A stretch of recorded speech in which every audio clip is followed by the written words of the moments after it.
अफगानिस्तान एक ऐसी अर्ज़ खामोश जिसे दुनिया सुल्तनतों का कब्रिस्तान कहती है, मगर तारीख इसे तहजीबों के गहवारे और इंसानियत के कदीम सिंगे मैल के तौर पर याद रखती है। ये एशिया का बेरहम मगर बावकार चौराहा है जहां तहजीबें टकराएं, सुल्तनतें बिखरें और वक्त जैसे रुककर सदियां गनता रहा। हिंदू कुश के फलक बूस पहाड़ जब बर्फ ओढ़े सूरज से बातें करते हैं तो नीचे रेगिस्तानी वादियों की तपश एक अजीब तजाद को जन्म देती है। ये वो सरजमीन है जहां सिकंदर आजम के कदमों की चाप, बामियान के बुद्ध मुजस्मों की खामोशी और शाहराह रेशम के काफिलों की गिर्द आज भी फिजा में तहलील महसूस होती है। अफगानिस्तान को दुनिया भूल सकती है, लेकिन तारीख इसे कभी नहीं छोड़ती।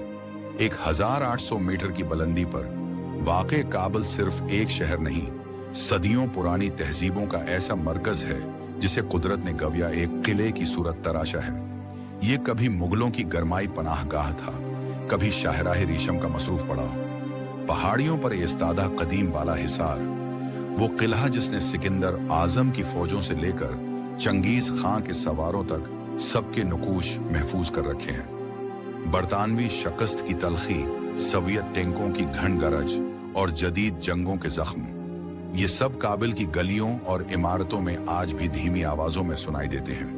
लेकिन इन सब के बावजूद जिंदगी एक जद्दी इज्म के साथ धड़कती है, जैसे कहना चाहती हो हम जख्म खुर्दा हैं मगर टूटे नहीं।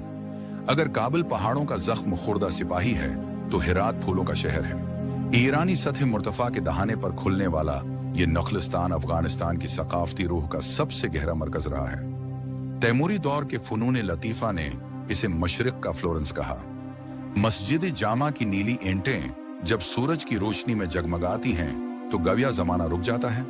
15वीं सदी की निशाह सानिया का ये शाहकार सिर्फ इबादत गाह नहीं, ये फन, ईमान और तारीख का वो इम्तिजाज है जिसकी मिसाल कम मिलती है।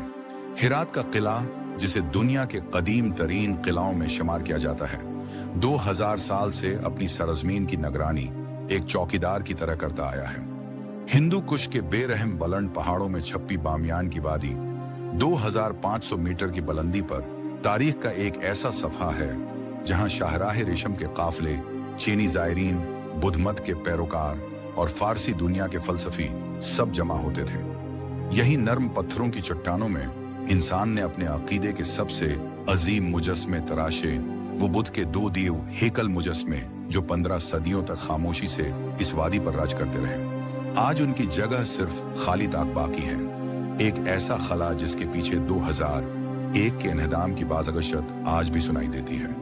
ये वादी आज भी खामोश है, मगर इसकी खामोशी चीखों से ज्यादा बुलंद है। पहाड़ों की बर्फीली कैद से जब आप मशरिक की तरफ उतरते हैं तो मंजर अक्सर बदल जाता है।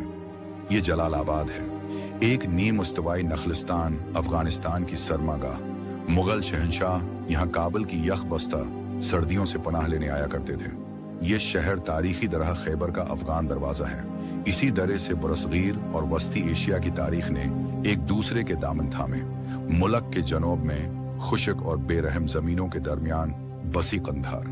पश्तून दुनिया का कल्ब, अफगान कौम की जाए पैदाइश और रवायात का सबसे मजबूत किला।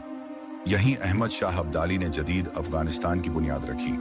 यहीं 1990 की दहाई में तालिबान तहरीक ने जन्म लिया और यहीं पश्तूनों ने मेजबानी, वफादारी और गैरत का वो कदीम ज़ाब्ता जिंदगी के हर फैसले पर हकमरानी करता है। दुनिया जिन्हें गर्द व गुबार समझती है, अफगान सरजमीन इनमें तहजीब का गहरा खुशबू छिपा कर रखती है।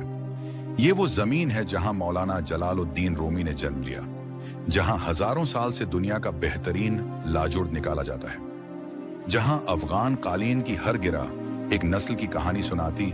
अफगानिस्तान सिर्फ सल्तनतों का कब्रिस्तान नहीं, ये सकाफतों, तहजीबों और उम्मीदों का ऐसा खजाना है जो हर तबाही के बाद दोबारा जन्म लेता है।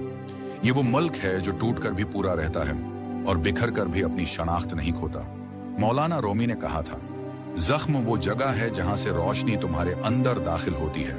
अफगानिस्तान भी एक ऐसा ही जख्म है जिसमें से तारीख की रोशनी आज भी फूटती है।